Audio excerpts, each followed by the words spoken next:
ఆంధ్రప్రదేశ్ రాష్ట్రం సూళ్లూరుపేట చెంగాలమ్మ పరమేశ్వరి దేవాలయం అత్యంత శక్తివంతమైన దేవాలయం. ఒక రోజులో 24 గంటలు ఈ అమ్మవారిని భక్తులు దర్శించుకోవచ్చు. ఈ గుడిలో ఏ మూల నిలబడి అమ్మవారిని మనం చూసినా సరే, అమ్మవారు మన వైపే చూస్తుందా అన్నట్లుగా అనుభూతి కలుగుతుంది. అంతేకాకుండా గర్భాలయంలో ఉన్న అమ్మవారిని చాలా దగ్గరగా చూస్తే, ఒక దేవతా స్త్రీ నిలబడి మనల్ని చూస్తుంది అనే అనుభూతి మనకి కలుగుతుంది.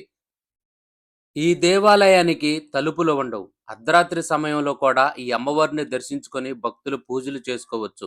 అంతేకాకుండా ఈ దేవాలయంలో దొంగతనానికొచ్చిన ఒక దొంగకి అమ్మవారు కళ్ళు తెరిచి కనపడటం చేత మూర్ఛపోయి అక్కడే పడిపోవటం జరిగింది. అంతేకాకుండా ఈ గుడి నిర్మించిన వాళ్ళకి కలలో అమ్మవారు కనిపించి, తన భక్తులు ఏ సమయంలోనైనా వచ్చి తనను దర్శించుకోవాలని, అందుకోసమే తన గుడికి తలుపులు ఏర్పాటు చేయొద్దని ఆదేశించడం జరిగింది. ఇస్రో సైంటిస్టులు ప్రయోగించే ప్రతి రాకెట్ నమూనాను ఈ అమ్మవారి పాదాల చెంత ఉంచి పూజలు నిర్వహించిన తర్వాతే ప్రయోగించడం జరుగుతుంది.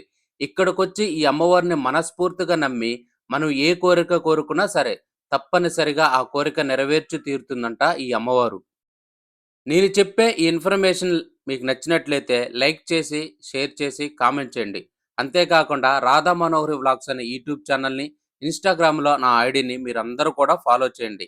ఇలాంటి ఇంకా మంచి విషయాలు మీకు షేర్ చేసుకుంటాను. Bye friends. ఆంధ్రప్రదేశ్ రాష్ట్రం సూళ్లూరుపేట చెంగాలమ్మ పరమేశ్వరి దేవాలయం